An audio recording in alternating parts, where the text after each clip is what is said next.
The Inevitable: Understanding the 12 Technological Forces That Will Shape Our Future, by Kevin Kelly. Introduction.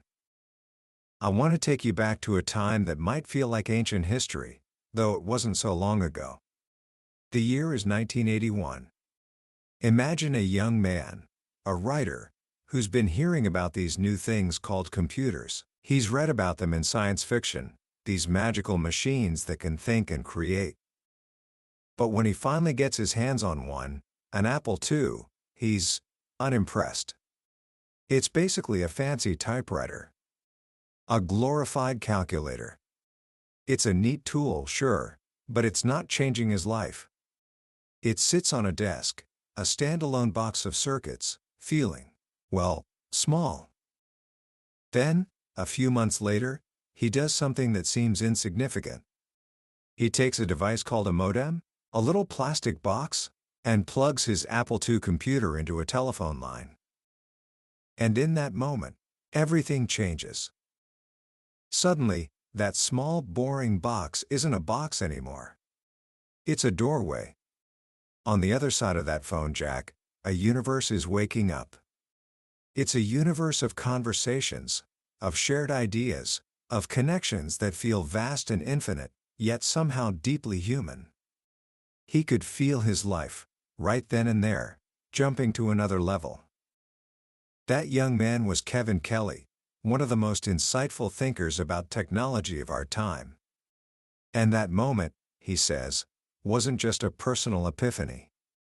It was the real beginning of the digital age. It was the moment computation married communication. And for the last 30 years, that marriage has produced the world you and I live in today. A world of constant connection, of instant information, of forces that are pushing and pulling our lives in ways we barely understand. Kevin Kelly has spent his life on the front lines of this transformation, first as a pioneer and then as a builder of this new digital continent.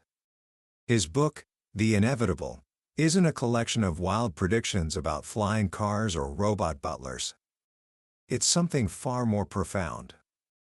It's a map. A map of the deep currents that are shaping the next 30 years of our lives. He identifies 12 powerful forces, 12 verbs like becoming, flowing, and sharing, that are already in motion. These aren't trends that might happen. He argues they are inevitable. They are baked into the very nature of technology itself. And here is the promise I want to make to you today. By the end of our time together, you won't just understand these 12 forces. You will see them everywhere. You will feel them shaping your world, your career, and your identity. And instead of feeling overwhelmed or anxious about the future, you will feel something else entirely, a sense of excitement, a sense of possibility. Because you'll realize that the greatest things of this century are still ahead of us. And you are not late. You are right on time. Book summary. Let's begin with a feeling I'm sure you know well. You get a new phone, and it feels perfect. You spend hours learning its features, arranging your apps, making it yours. But then, a few months later, an update arrives. The menus change. Features you loved disappear. You have to relearn things that were once second nature. You've become a newbie again. This feeling, Kelly says, is the new normal. We are living in an era of becoming. Nothing is ever finished. Nothing is static. The car you own gets software updates that change how it drives. The apps on your phone are in a constant state of flux. Every product is becoming a process. Every noun is becoming a verb. In the past, you would buy a hammer. It was a finished thing. It would be the same hammer 20 years later. But today, we are moving away from a world of fixed nouns and toward a world of fluid verbs. A car is becoming a transportation service, constantly being updated. A shoe is no longer just a shoe. It's becoming a service called shoeing, with morphing treads and disposable covers.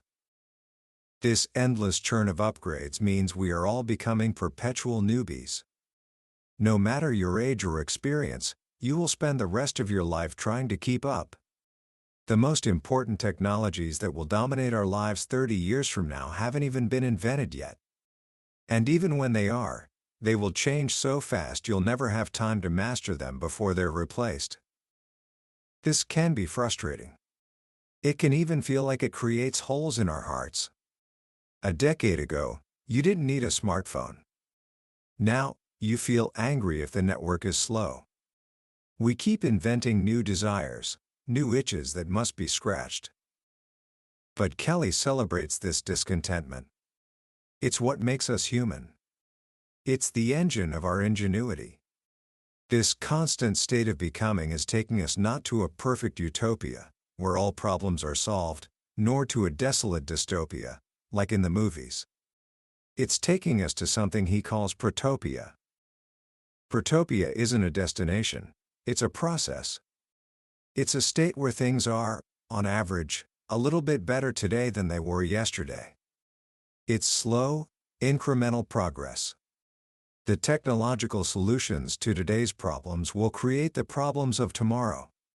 But hidden within that cycle is a steady, quiet accumulation of benefits. This is civilization. It's not dramatic, and it never stars in movies, but it's the world we've been building ever since we invented science. The central force driving this constant becoming is what Kelly calls cognifying. It's the act of making things smarter. And he argues it's the most disruptive force we will experience in our lifetimes. Think about the first industrial revolution. A few entrepreneurs struck it rich by taking ordinary tools, a hand pump, a washing wringer, and electrifying them. They didn't have to invent electricity, they just had to apply it. Kelly gives us a simple formula for the next 10,000 startups: take X and add AI. Artificial intelligence, or AI, isn't about conscious, human-like robots like you see in the movies. Think of it less like a person and more like a utility, a cheap, reliable, industrial-grade smartness running behind everything. Just as you plug into the electrical grid for power, we will soon plug into the AI grid for intelligence. We're going to take everything we have electrified and we are going to cognify it. Think about photography. In the past, a camera was a heavy piece of machinery with complex glass lenses. Today, the camera in your phone has almost no glass. The work that heavy lenses once did is now done by smart algorithms. The camera has been cognified. It's no longer a thing. It's a function that can be slipped into anything: sunglasses, a pen, a car. This will happen to everything. Cognified laundry, where your clothes tell the washing machine how they want to be washed. Cognified medicine, where an AI becomes the world's best diagnostician, available on your phone. Cognified toys that become more like pets. Even cognified knitting. Anything you can imagine can be made better by adding a little bit of intelligence. But where is this intelligence coming from? It's not being birthed in a single supercomputer. It's emerging from the network itself. When you use Google, you're not just getting answers, you're training its AI. Every time you type a query and click a link, you are teaching the machine what you mean. The billions of searches we conduct every day are the fuel that makes the AI smarter. Google isn't using AI to make its search better. It's using search to make its AI better. And this is where we might feel a little uneasy. We start to think about robots taking our jobs. Kelly is very clear about this: they will. But this isn't the end of the story, it's the beginning of a new one. He reminds us that 200 years ago, 70% of Americans worked on farms. Today, automation has eliminated all but 1% of those jobs. But those displaced workers didn't become idle. They went on to fill hundreds of millions of new jobs that no farmer in the 1800s could have possibly imagined: car mechanic, web designer, X-ray technician, professional gamer. Before the end of this century, 70% of today's occupations will also be replaced by automation. This includes white-collar jobs. Any job that deals with information and efficiency can be done better by a bot. So what's left for us? Kelly breaks it down into 4 categories. First, there are jobs robots will do better than us. Think of a pharmacist. A pill-dispensing robot in a hospital can fill prescriptions with 0 errors. No human can match that. We will cede these tasks to machines. Second, there are jobs humans can't do at all. No single person can search all the world's web pages in a fraction of a second. Every time you use a search engine, you are employing a robot to do something you are incapable of. These are new jobs we give to machines. Third, and this is the most important, are the jobs we didn't even know we wanted done. Before we had cars, no one in ancient Rome was wishing they could get a job as a highway patrol officer or a NASCAR driver. Our inventions create new occupations. The bulk of new tasks created by automation are tasks that only other automation can handle. Robots create new jobs for robots. So, finally, what is our job? Our job is to figure out what to do next. When machines do all our basic work, we are freed up to ask, what are humans for? Our role will be to invent new things for robots to do. It's a task that will never be finished.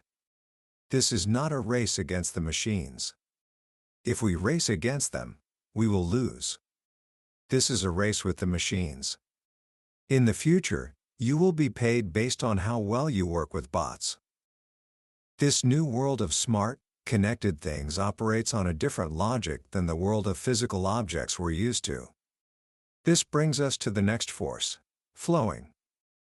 The Internet, at its most basic level, is the world's largest copy machine. Any song, movie, or book that touches the network will be copied, freely and endlessly. We can't stop it. This river of free-flowing copies is the foundation of our digital economy. This simple fact inverts a fundamental law of commerce. When copies of something are superabundant and free, they become worthless.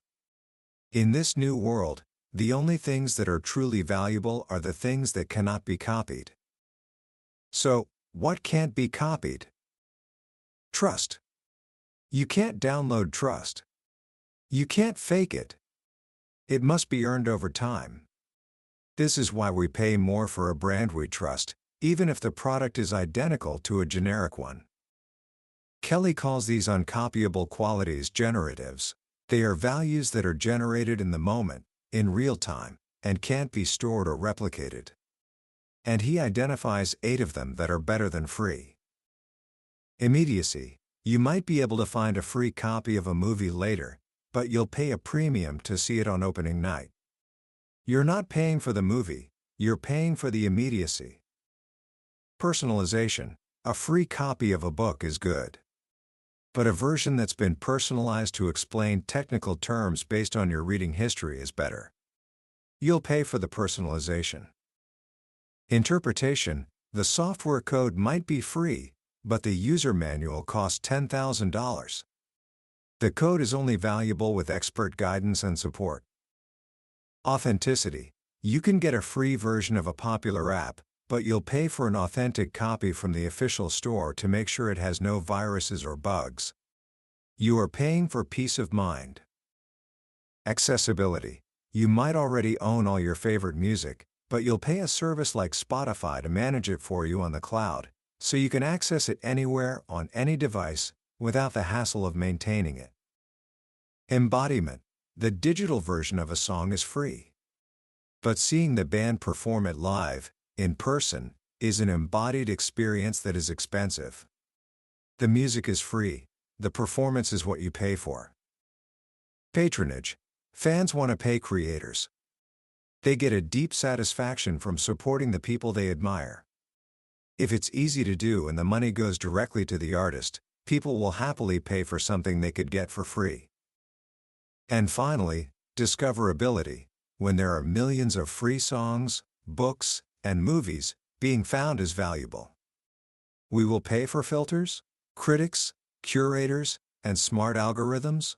to help us discover the good stuff in a sea of abundance.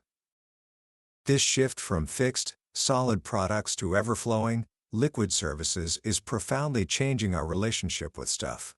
This leads us directly to the next force: accessing. Every year, you probably own less of what you use. You access movies on Netflix without owning a single DVD. You access music on Spotify without owning a single MP3. You access transportation with Uber without owning a car. Possession is not as important as it once was. Access is everything. Why is this happening? Kelly points to 5 deep technological trends. First is dematerialization. We are making better things with fewer materials. A modern aluminum can uses 1/5 the metal of a can from the 1950s. This happens because we are substituting heavy atoms with weightless bits. We're embedding intelligence into objects, making them behave more like software. And software, as they say in Silicon Valley, eats everything. This leads to the rise of on-demand services. We are an impatient species. The only speed fast enough is instant. Companies like Uber have disrupted entire industries not just by being cheaper, but by being closer to real time. You can now get an Uber for almost anything: laundry, flowers, lawn mowing, because a distributed network of freelancers can deliver services almost instantly, coordinated by smart software. The third trend is decentralization. For centuries, society has been organized around central institutions: banks, governments, corporations. But cheap, ubiquitous communication allows us to coordinate without a central authority. The most radical example of this is Bitcoin. It's a currency that works without a central bank. Its trust isn't guaranteed by a government, but by mathematics and a public ledger called the blockchain, which is verified by thousands of users all at once. This technology shows that if money can be decentralized, almost anything can. Fourth is platform synergy. The most powerful companies today, Apple, Google, Facebook, are not just firms or marketplaces. They are platforms. They create a foundation that allows thousands of other people and companies to build businesses upon it. The success of an app on Apple's App Store increases the value of the iPhone, which in turn attracts more app developers. In this kind of ecosystem, your success depends on the success of others. Ownership becomes complicated. Sharing and accessing become the default. Finally, all of this is enabled by clouds. A cloud is a colony of millions of computers braided together to act as one. When you stream a movie or write a document in Google Drive, you're using the cloud. The cloud does all the heavy lifting, which allows our personal devices to be smaller and thinner. Because our data lives on the cloud, it's not truly mine anymore, it's ours. It's a shared space where we collaborate and create together. All of these forces, flowing, accessing, and the constant becoming, are experienced through the primary portal of our age, the screen. This brings us to the next force: screening. For centuries, our culture was built on the logic of the printed page. We were people of the book. Reading a book encouraged a contemplative, linear way of thinking. Truth was delivered by authors and fixed in ink. Today, we are people of the screen. We are surrounded by billions of them, in our pockets, on our desks, on our walls. Screen culture is different. It's a world of constant flux, of pixels and hyperlinks. Words are no longer fixed. They move, they morph, they mix with images. Instead of reading, we are now screening. Screening includes reading, but it also includes watching words, reading images, and interacting with text. Truth is no longer delivered from on high. It is assembled, piece by piece, by the audience themselves. This is profoundly changing how we think. Book reading strengthens our analytical skills. Screening nurtures rapid pattern making, associating one idea with another in a flash. It's a way of thinking that's perfectly adapted to the torrent of information we face every day. And screens demand interaction. A book is passive.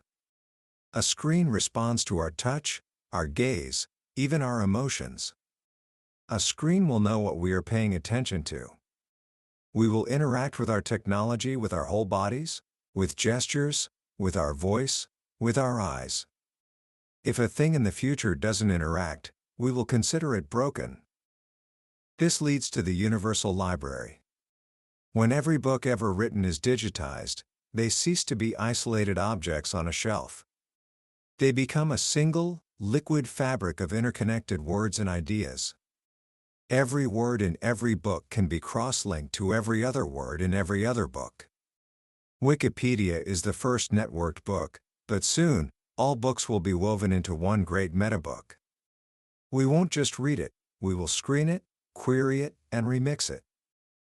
So, in this new world of fluid, interactive, and intelligent media, how do we, as people, behave? This brings us to a trio of forces that describe our new social reality: sharing, interacting, and tracking.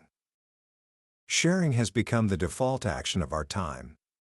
We share photos, updates, locations, and thoughts on an astronomical scale. Kelly calls this new collaborative spirit a form of digital socialism. But he's quick to clarify, this isn't your grandfather's political socialism. This is socialism without the state. It's a set of tools and attitudes that promote cooperation and coordination on a massive scale. He describes a ladder of social engagement. It starts with simple sharing, like posting a photo. Then comes cooperation, where the tags and likes from many individuals create a collective value, like a 3D model of the Eiffel Tower built from thousands of tourist photos. Next is collaboration, seen in open-source projects like Linux, where thousands of volunteers work together to build complex, high-quality products for free. Finally, there's collectivism, where we see the power of 1 billion people on Facebook creating the content that fuels a massive economy, paid not in money, but in connection and community. This new power of the crowd is solving problems in ways we never thought possible, most notably through crowdfunding. Platforms like Kickstarter allow fans to directly finance the creative works they want to see in the world, bypassing traditional gatekeepers. The next step is equity crowdfunding, where fans can invest not just in a product, but in the company itself. Sharing is a technology, and we have only just begun to explore what it can do. As our world becomes more social and shared, it also becomes more immersive. This is the force of interacting. For decades, virtual reality (VR) has been a science fiction dream that was always just around the corner. Now, thanks to the cheap, high-resolution screens and motion sensors developed for smartphones, believable VR is finally here. Kelly argues that while the feeling of presence, the unshakable sense that you are physically somewhere else, is what will initially sell VR, its enduring power comes from interaction. In VR, we can interact with information and each other in ways that are impossible in the real world. We can walk through a building before it's built, practice a surgical procedure, or hold a meeting with photorealistic avatars of colleagues from around the world. And this interactivity is leaking out of VR into all our devices. Our screens are watching us. They track our gaze to see what we're paying attention to. They can read our emotions and adapt the content in real time. We are moving beyond keyboards and mice to interact with our machines using our full bodies, our hands, our voices, our very presence. In the future, your body will be your password. The unique patterns of your heartbeat, your gait, your typing rhythm, all of these can be measured. When combined, they create a biometric signature that can't be faked. Our interactions will become our identity. This relentless drive to interact with our world creates a byproduct: data. And that brings us to the most controversial force of all: tracking. Anything that can be tracked, will be tracked. This is perhaps the most unsettling of Kelly's inevitabilities, but he argues we cannot stop it. The very nature of a connected world is to generate and record data. We are already tracked in hundreds of ways every day. Our cars track our driving habits. Our phones track our location. Our credit cards track our purchases. Commercial websites track our every click. This is not just about big corporations or governments watching us. We are eagerly tracking ourselves. We are becoming a culture of the quantified self. We use wearable devices to track our steps, our sleep, our heart rate.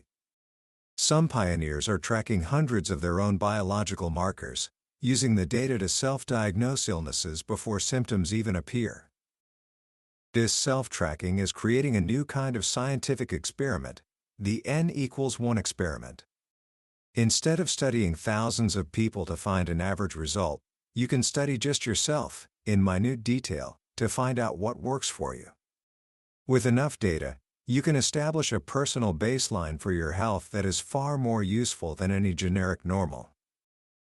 Kelly acknowledges the deep-seated fear of a Big Brother society, a one-way panopticon where they watch us, but we can't watch them. He argues that our only path forward is not to stop tracking, but to make it symmetrical. He calls this covalence, watching the watchers. Think of a small town. The woman across the street watches your every move. But you also watch her. There's a mutual accountability. The problem today is that surveillance is asymmetrical. We don't know who is watching, what they know, or how they're using the information. Restoring that symmetry, through both technology and laws, is the great challenge of our time. Ultimately, Kelly says, we face a fundamental trade-off. He frames it as a slider bar. On one side is privacy and generic service. On the other is transparency and personalization. The more an institution knows about you, the more it can treat you as an individual. If you prefer to remain private and opaque, you must accept being treated as an average number. And here's the surprise: when given the choice, we consistently slide toward sharing. As he puts it, vanity trumps privacy. The human impulse to share, to connect, and to be known seems to be more powerful than our desire for privacy. So we have a world that is always becoming, cognified by AI, flowing with services, accessed through screens, and built on sharing, interacting, and tracking. What are the new rules for success and creativity in this world? This brings us to the final forces. Remixing. In this new digital realm, nothing is created from scratch. Real, sustainable growth, both economically and culturally, comes from rearranging existing resources to make them more valuable. All new technologies are combinations of earlier technologies. The same is true for media. A tweet, a GIF, a podcast, a meme, these are all new genres remixed from older forms. The supreme fungibility of digital bits allows them to be unbundled, manipulated, and recombined endlessly. Just as an author creates a new novel by remixing the 26 letters of the alphabet, creators of the future will assemble new works from a vast, shared dictionary of images, sounds, and data. This is how we write with words. Soon, this is how we will write with pixels.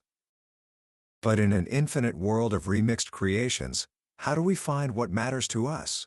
This is the challenge of filtering. The great paradox of our time is this: we have a library of everything, but not enough time to find anything. We need help. We need filters. We are already surrounded by them.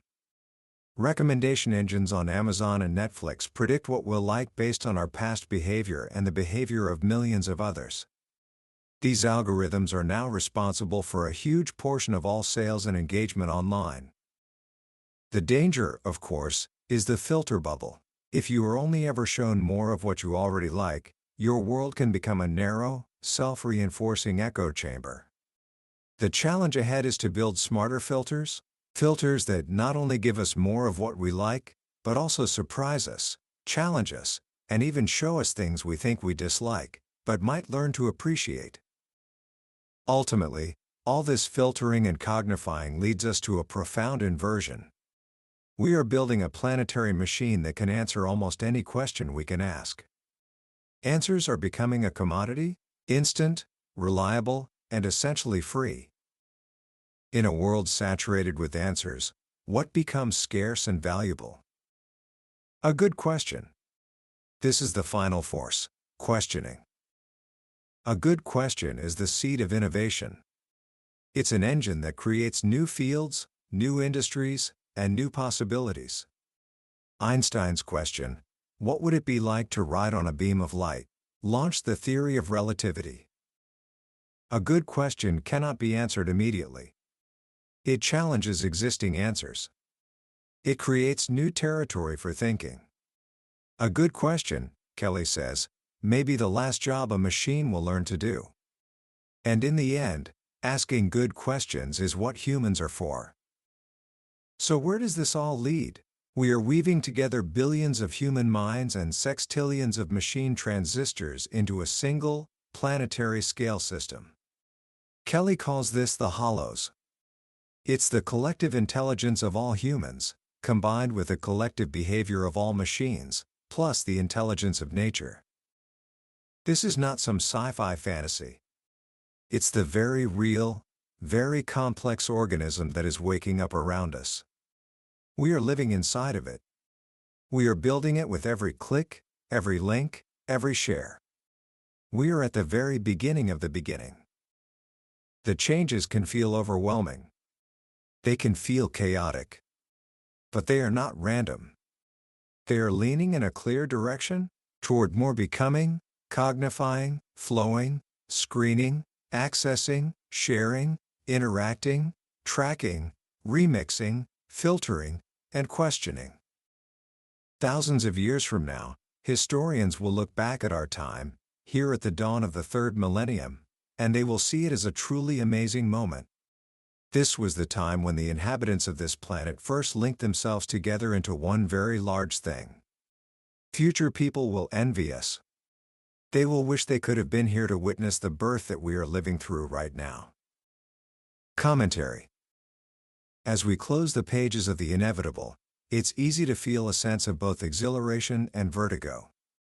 Kevin Kelly has given us a vocabulary for the future, a way to name the powerful, invisible currents that are reshaping our world. What I find most powerful about this book is its profound sense of optimism. It's not a blind, naive optimism that ignores the very real dangers of surveillance, job displacement, or misinformation. Kelly acknowledges these challenges head-on. But his optimism is rooted in a deep faith in the power of process, in the slow, messy, but ultimately forward-moving nature of what he calls protopia. He gives us permission to let go of our fear of the future. He shows us that the anxiety we feel, the sense of always being a newbie, of never quite catching up, is not a personal failing. It is the defining condition of our time. And embracing it, rather than fighting it, is the key to thriving. The central message here is one of empowerment. These 12 forces are not destinies written in stone. They are trajectories. They are the direction the river is flowing. We can't stop the river, but we can choose how we build our boat. We can choose to work with these forces rather than against them. So, how can you start doing that today? Let me offer just a few simple ideas drawn from the spirit of the book. First, embrace being a perpetual newbie. The next time you feel frustrated trying to learn a new piece of software or navigate a redesigned app, take a deep breath. Remind yourself that this feeling is not a sign of incompetence, it is a sign that you are living on the frontier. See it as an opportunity to be curious, to play, and to learn, rather than a chore to be endured. Second, start a small n=1 experiment. You don't need fancy gadgets. For 1 week, just track one simple thing in your life. How much water you drink. What time you go to bed. How you feel after you talk to a certain friend. Just the simple act of observing your own life with intention will reveal patterns you never noticed before. You'll begin to see yourself as a system you can understand and improve. And finally, practice asking better questions. The world is awash in answers. Your greatest power lies in your ability to question. The next time you're faced with a problem, don't just search for the answer. Ask, what if we did this differently? Ask, why is this the way it is? Ask a question that doesn't have an immediate answer. That is where real innovation begins. That was a summary of The Inevitable by Kevin Kelly. We've journeyed through the core ideas today, but I'll be honest with you, a summary can only show you the map. The real adventure happens when you explore the territory yourself. The true magic of a book like this is in the quiet moments, when a particular story or a simple phrase connects with your own experience in a way you didn't expect. This summary is a starting point, designed to help you decide if this journey is one you want to take. If anything we've talked about today has sparked your curiosity, I encourage you to grab a copy. Reading it isn't just about learning, it's an experience that can genuinely change the way you see the future and your place in it. You can find a link to the book in the description below. Also, if you found this summary valuable, and you want to keep exploring the ideas that shape our world, please hit that like button and subscribe to the channel. It lets me know we're on the right track and ensures you won't miss our next journey into another life-changing book. Let's keep growing together.